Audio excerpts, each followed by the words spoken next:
नमस्कार दोस्तों। आज की वीडियो में हम 4 जनवरी का करंट अफेयर्स पढ़ेंगे। चलिए शुरू करते हैं। पहला प्रश्न है, स्पेस एक्स ने कितने उन्नत स्टारलिंक इंटरनेट उपग्रह लॉन्च किए?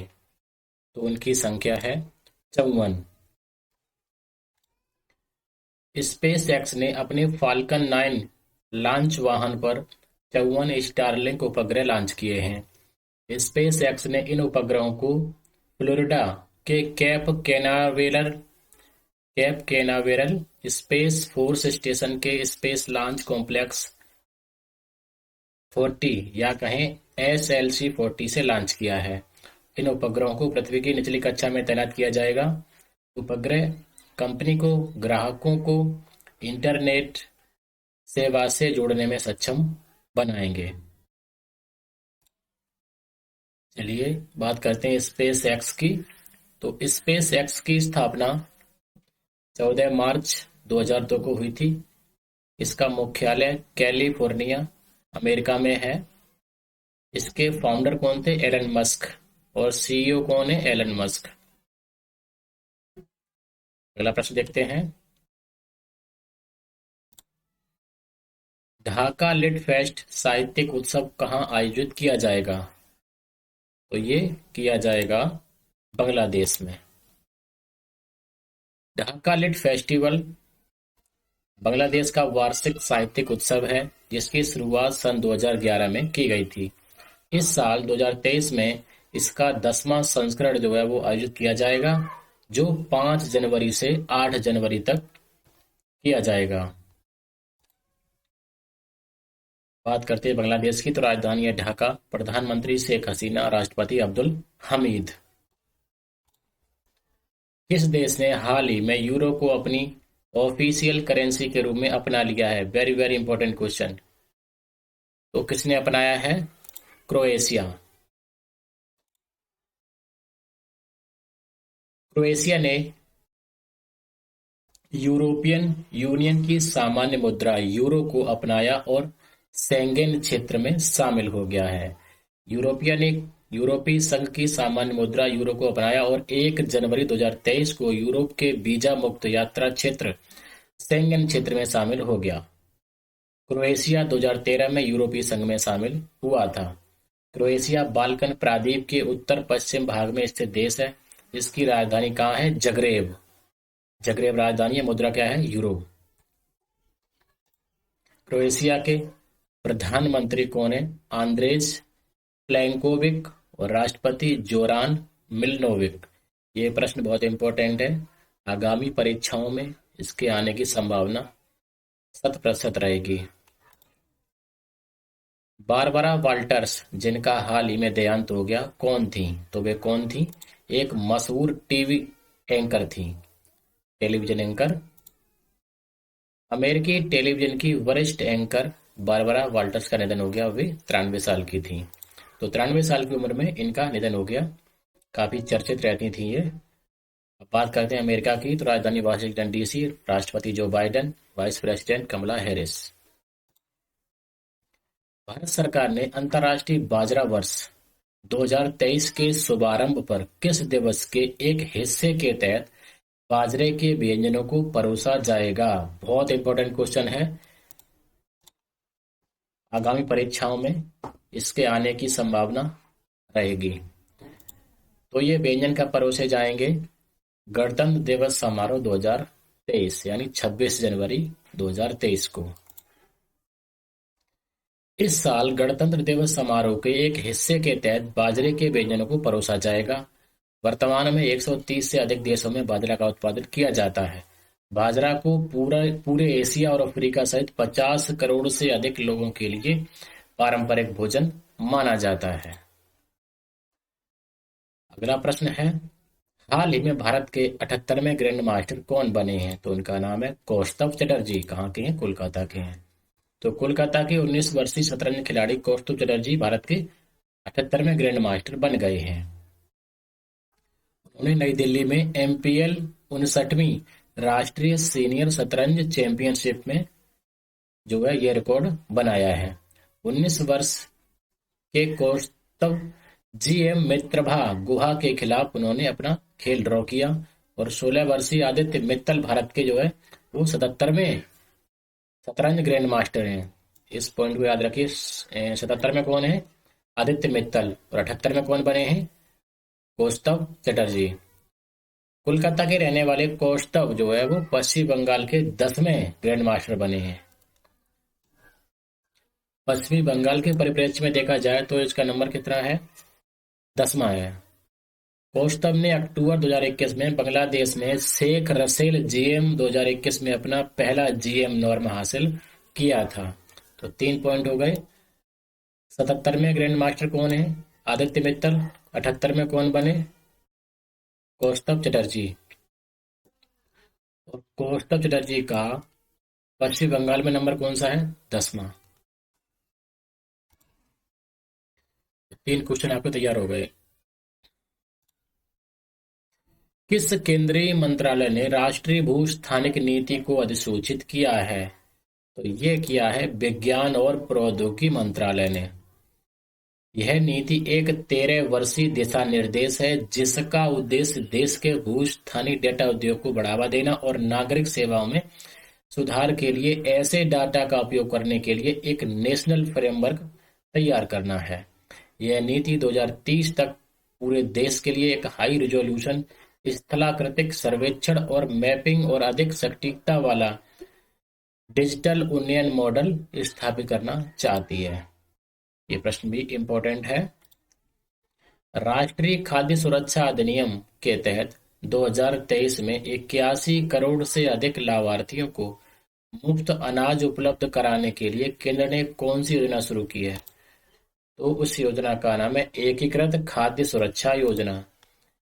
प्रधानमंत्री जी के नेतृत्व में केंद्रीय मंत्रिमंडल द्वारा किए गए निर्णय के अनुसार नई योजना राष्ट्रीय खाद्य सुरक्षा अधिनियम एनएफएसए के अंतर्गत 81.35 करोड़ लाभार्थियों को साल 2023 के दौरान मुफ्त खाद्यान्न प्रदान किया जाएगा। केंद्र सरकार की यह नई एकीकृत योजना 1 जनवरी 2023 से प्रभावी हो गई है। रक्षा मंत्रालय ने 100 और K9 वज्र तोपों की खरीद की घोषणा की है जिनका निर्माण भारत में किस कंपनी द्वारा किया जाएगा? तो ये लार्सन एंड टुब्रो यानी L&T द्वारा किया जाएगा। K9 के बारे में बात करते हैं तो K9 वज्र एक 155 millimetre 52 calibre tracked self propelled howitzer है जिसे L&T द्वारा बनाया गया है। यह K9 थंडर पर आधारित दक्षिण कोरियाई रक्षा प्रमुख हनवा डिफेंस से स्थानांतरित तकनीक से बनाया गया है। K9 वज्र को मुख्य रूप से रेगिस्तान में उपयोग के लिए खरीदा गया था, लेकिन चीन के साथ गतिरोध ने उन्हें पहाड़ों में भी तैनात किया जाएगा। तो आप इतना याद रखिए कि इन तोपों को कौन बना रहा है या किसने बनाया है? तो L&T, लार्सन एंड टुब्रो। इतना ही काफी है। केंद्रीय गृह मंत्री ने किस राज्य के देवनहल्ली में सेंट्रल डिटेक्टिव ट्रेनिंग इंस्टीट्यूट की आधारशिला रखी? बहुत इंपॉर्टेंट प्रश्न है। तो ये रखी है कर्नाटक में। कर्नाटक की राजधानी है बेंगलुरु। मुख्यमंत्री बसवराज बोम्मई, राज्यपाल थावरचंद गहलोत। केंद्रीय गृह मंत्री जी ने केंद्रीय जासूसी प्रशिक्षण संस्थान CDTI की आधारशिला रखी है। कर्नाटक के देवनहल्ली में केंद्रीय जासूसी प्रशिक्षण संस्थान की स्थापना की जाएगी। केंद्रीय जासूसी प्रशिक्षण संस्थान कर्नाटक, महाराष्ट्र, गोवा और केंद्र शासित प्रदेश दमन द्वीप की फोरेंसिक जरूरतों को भी पूरा करेगा। किस राज्य में मतदान प्रतिशत 90 से अधिक करने के लिए चुनाव आयोग ने मिशन 929 लॉन्च किया है? तो इसका आंसर है त्रिपुरा में। त्रिपुरा की राजधानी अगरतला। मुख्यमंत्री माणिक साहा, राज्यपाल सत्यदेव नारायण आर्य। बात करते हैं भारतीय निर्वाचन आयोग की। तो इसका गठन जो है वो 25 जनवरी 1950 को किया गया था। मुख्यालय नई दिल्ली में है। भारत के पहले मुख्य चुनाव आयुक्त कौन थे? सुकुमार सेन। और वर्तमान में अंतिम कौन है? श्री राजीव कुमार। चुनाव आयोग ने त्रिपुरा में 90% से अधिक मतदान प्रतिशत हासिल करने के लिए मिशन 929 लॉन्च किया है। चुनाव आयोग पूरे त्रिपुरा में 929 मतदान केंद्रों पर ध्यान केंद्रित कर रहा है। 2018 के विधानसभा चुनाव में इन बूथों पर 89% से कम मतदान हुआ था। मिशन 929 का उद्देश्य लोगों को आगामी विधानसभा चुनाव में मतदान करने के लिए प्रेरित करना है। मतदान अधिकारी वरिष्ठ नागरिकों और विकलांग व्यक्तियों से भी मिलेंगे और उनसे वोट डालने की अपील करेंगे। चुनाव आयोग विकलांग व्यक्तियों के लिए रैंप, व्हीलचेयर और अलग कतार जैसी उचित व्यवस्था करेगा। विधानसभा चुनाव शांतिपूर्ण ढंग से कराने के लिए चुनाव आयोग मिशन जीरो पोल वायलेंस पर भी काम कर रहा है। मिशन जीरो पोल वायलेंस पर भी काम कर रहा है। चुनाव आयोग मिशन के लक्ष्य को प्राप्त करने के लिए निर्वाचन क्षेत्रवार कार्यशालाओं का भी आयोजन करेगा। अगला प्रश्न है, भारत की पहली, वेरी वेरी इंपॉर्टेंट, भारत की पहली अंडर वाटर मेट्रो सेवा किस शहर में दिसंबर 2023 तक पूरे होने की उम्मीद है? अर्थात ये दिसंबर 2023 तक पूरी हो जाएगी। और सेवा कौन सी है? पहली अंडर वाटर मेट्रो सेवा। तो ये किस शहर में बनाई जा रही है? कोलकाता में बनाई जा रही है। कोलकाता पश्चिम बंगाल की राजधानी है। मुख्यमंत्री ममता बनर्जी हैं, राज्यपाल सीवी आनंद बोस हैं। भारत की पहली अंडर वाटर मेट्रो कोलकाता में शुरू होगी। इसको दिसंबर 2023 तक पूरा कर लिया जाएगा। नलाम 365 यूट्यूब चैनल किस राज्य के लोक कल्याण विभाग द्वारा लॉन्च किया गया है? तो ये लॉन्च किया गया है तमिलनाडु के द्वारा। तमिलनाडु की राजधानी चेन्नई, मुख्यमंत्री एम.के. स्टालिन, मुख्यमंत्री राज्यपाल आर.एन. रवि। तमिलनाडु के लोक कल्याण विभाग द्वारा नलाम 365 यूट्यूब चैनल लॉन्च किया। इसे स्वास्थ्य और परिवार कल्याण मंत्री एम. सुब्रमण्यम द्वारा लॉन्च किया गया है। मुख्य तौर पर इस चैनल को लोक कल्याण विभाग के संपूर्ण कार्यों की व्याख्या करने के लिए लॉन्च किया गया है। केंद्र ने किस राज्य में कलासा बंडूरी परियोजना को मंजूरी दी है? तो ये किस राज्य में है परियोजना? कर्नाटक की है। कर्नाटक, सॉरी दोस्तों, यहाँ पर थोड़ी मिस्टेक हो गई। कर्नाटक की राजधानी है बेंगलुरु। मुख्यमंत्री बसवराज बोम्मई, राज्यपाल श्री थावरचंद गहलोत। तो केंद्र सरकार ने कर्नाटक में कलासा बंडूरी परियोजना को मंजूरी दी है। यह एक बांध है जिसे महादेई बेसिन से मालाप्रभा नदी बेसिन में पानी मोड़ने के लिए बनाया गया है।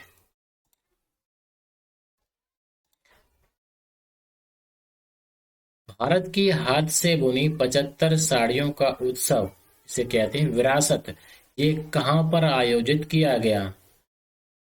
तो ये जो है नई दिल्ली में आयोजित किया जा रहा है।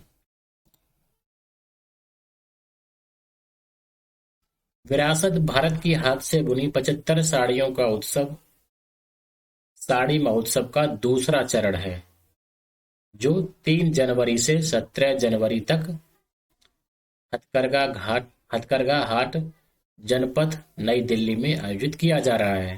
पहला चरण कब हुआ था? 16 दिसंबर से 30 दिसंबर तक। इस उत्सव का आयोजन कौन कर रहा है? कपड़ा मंत्रालय कर रहा है। आजादी के 75 वर्ष अर्थात आजादी का अमृत महोत्सव के कारण 75 हथकरघा बुनकरों द्वारा हथकरघा साड़ियों की प्रदर्शनी सह बिक्री का आयोजन किया जाएगा। ये प्रश्न आगामी परीक्षाओं के लिए संभावित रहेगा। पशुओं के लिए हाल ही में भारत के पहले आईवीएफ मोबाइल यूनिट की शुरुआत किस राज्य में की गई है? पहली बार हुआ है ये काम, तो प्रश्न बहुत इंपॉर्टेंट हो जाता है।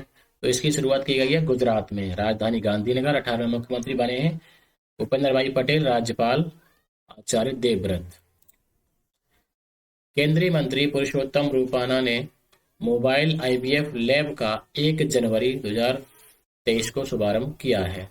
आईवीएफ मोबाइल वैन एक जटिल अनुक्रम है जिसका उपयोग प्रजनन क्षमता को बच्चे के गर्भाधान में सहायता के लिए तैयार किया गया है। यहाँ पे दोस्तों 2022 हो गया।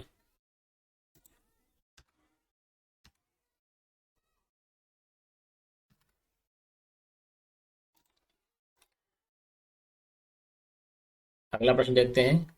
उस 2022 को आप 2023 ही समझिए। अगला प्रश्न है, स्टार फेस्टिवल का आयोजन कहाँ किया गया? तो ये कहाँ किया गया? तमिलनाडु में। तो अभी ये आयोजन कब से कब तक होना है? 7 जनवरी से 9 जनवरी तक। अभी किया नहीं गया है, 7 जनवरी से 9 जनवरी तक किया जाएगा। और ये 3 दिनों का स्टार उत्सव है, जिसमें तमिलनाडु खगोल विज्ञान और विज्ञान निगम द्वारा इसको आयोजित किया जाता है। अगला प्रश्न है, भारत के चुनाव आयोग द्वारा बिहार का स्टेट आइकन किसे नियुक्त किया गया है? बिहार की सभी परीक्षाओं के लिए ये प्रश्न बहुत महत्वपूर्ण है। ऐसा मान के चलिए कि आएगा ही आएगा। और जो परीक्षाएं राष्ट्रीय स्तर पर होंगी उनमें उनमें भी इसके आने की संभावना 99% रहेगी। तो भारत के चुनाव आयोग द्वारा बिहार का स्टेट आइकन किसे नियुक्त किया गया है? मैथिली ठाकुर को। बिहार की राजधानी पटना, मुख्यमंत्री श्री नीतीश कुमार, राज्यपाल श्री फागू चौहान। चुनाव आयोग ने लोक गायिका मैथिली ठाकुर को बिहार का स्टेट आइकन नियुक्त किया है। भारतीय शास्त्रीय और लोक संगीत में प्रशिक्षित मैथिली ठाकुर को हाल ही में 2021 के लिए बिहार के लोक संगीत में उनके सहयोग के लिए संगीत नाटक अकादमी के उस्ताद बिस्मिल्लाह खान युवा पुरस्कार के लिए भी चुना गया था। तो अब इनको बनाया है बिहार का स्टेट आइकन। किसने? चुनाव आयोग ने। आज का अंतिम प्रश्न है, 1 जनवरी को कोरेगांव भीमा की लड़ाई की कौन सी वर्षगांठ मनाई गई? तो ये मनाएगी 205वीं वर्षगांठ। 1 जनवरी को कोरेगांव भीमा की लड़ाई की 205वीं वर्षगांठ मनाई गई। भीमा कोरेगांव की लड़ाई 1 जनवरी 1818 को हुई थी। पेशवा बाजीराव द्वितीय और ईस्ट इंडिया कंपनी के कप्तान एफ एफ स्टांटन के बीच में। तो ये लड़ाई कब हुई थी? 1 जनवरी 1818 को। किस किस के बीच? पेशवा बाजीराव द्वितीय और ईस्ट इंडिया कंपनी के कप्तान एफ एफ स्टांटन के बीच। तो इस वर्ष इसकी जो है 205वीं वर्षगांठ मनाई गई। कोरेगांव भीमा कहाँ है? पुणे महाराष्ट्र में है। तो महाराष्ट्र की राजधानी जो है मुंबई है। मुख्यमंत्री एकनाथ शिंदे हैं, राज्यपाल श्री भगत सिंह कोश्यारी जी हैं। तो दोस्तों आज की वीडियो में इतना ही। जय हिंद, जय भारत।